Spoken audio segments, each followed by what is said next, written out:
Vous en avez tous entendu parler. Vous savez, le fameux test du slip que l'on a présenté l'an passé dans plusieurs salons agricoles et qui a été mis à la une de nombreux médias. Pourquoi tant de succès?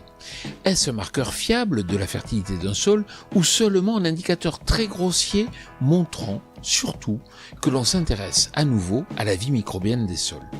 Alors, que révèle le fameux test du slip?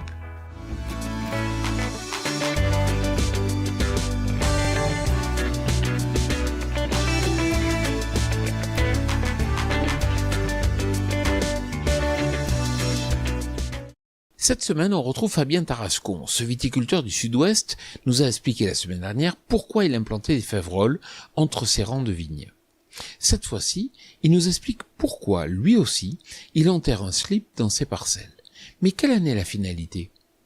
L'idée, c'est en fait d'avoir des indicateurs qui nous permettent à la fois d'apprécier la vie microbienne du sol et sa vitalité, et à la fois d'être suffisamment parlant et d'être suffisamment audible vis-à-vis du grand public pour expliquer en fait tout ce qui se passe dans la vie des sols. Mais Fabien, pourquoi faire appel à un slip? L'idée, c'est de voir quelle est la vitesse et quelle est la capacité du sol à dégrader le coton, qui est une matière végétale naturelle.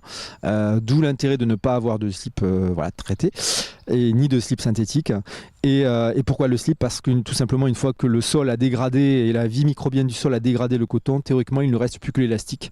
Oui, mais ce n'est pas vraiment ce que l'on pourrait appeler une méthode scientifique. Donc cette méthode-là est une méthode, alors aujourd'hui, qui peut paraître empirique, puisqu'on va être vraiment sur du visuel.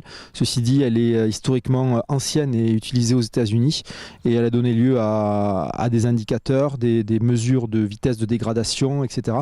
Donc voilà, on n'est pas simplement sur de la vulgarisation, je dirais, gratuite, qui peut effectivement marquer les esprits parce qu'elle est visuelle.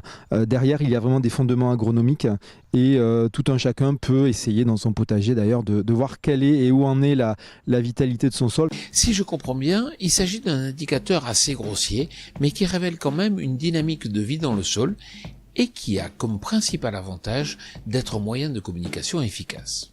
Cette méthode-là, en fait, est peu onéreuse, elle est facile à mettre en œuvre, et en plus, on peut en parler autour de nous et justement montrer derrière toutes les fausses idées, les idées préconçues, tout le travail qui est fait par la profession agricole.